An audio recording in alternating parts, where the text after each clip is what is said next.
CBN sir, మీరు విజయవాడలో చోటు చేసుకున్న నేచురల్ డిజాస్టర్ ని ఇప్పటికిప్పుడు మానిటర్ చేయడానికి మీరు బోర్డ్స్ వేసుకొని యాజ్ చీఫ్ మినిస్టర్ రావడం అవసరమా?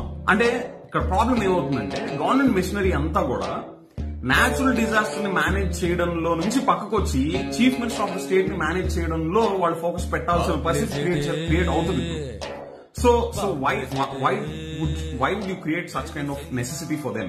ముఖ్యమంత్రిగా నేను వచ్చి ఆ జరిగే పనిని చెడగొట్టి అధికారులందరూ నా చుట్టూ తిప్పుకొని ఫోటోలకు మాత్రం పోజులిచ్చి టీవీలోను పేపర్లోను నేను రావాలి అని చెప్పి తాపత్రయపడే ముఖ్యమంత్రి ఈ రోజు లేడు.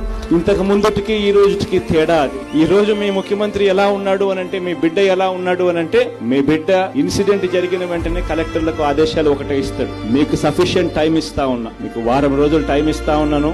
వారం రోజుల తర్వాత నేనే వచ్చి మళ్ళీ వచ్చి మీరు ఎలా పనిచేశారు అని చెప్పి నేనే ప్రజలను అడుగుతా. నేను వచ్చి అడిగినప్పుడు ప్రజలు మా కలెక్టర్ బాగా పనిచేశాడు, గొప్పగా పనిచేశాడు అనే మాట ప్రజల నుంచి రావాలి. అది మీ బాధ్యత అని చెప్పి కలెక్టర్ల చేతుల్లో జరిగిన వెంటనే డబ్బులు పెట్టి మా గురించి ఏ ప్రజలు కూడా నెగటివ్ గా చెప్పకూడదు అని చెప్పి కలెక్టర్ల దగ్గర నుంచి, సచివాలయం వ్యవస్థ దగ్గర నుంచి, ఎంఆర్ఓ దగ్గర నుంచి, వాలంటీర్ వ్యవస్థ దగ్గర నుంచి ప్రతి ఒక్కరు కూడా పరిగెత్తు ప్రజలకు మంచి చేస్తా ఉన్న కార్యక్రమం ఇప్పుడు మాత్రమే జరుగుతా.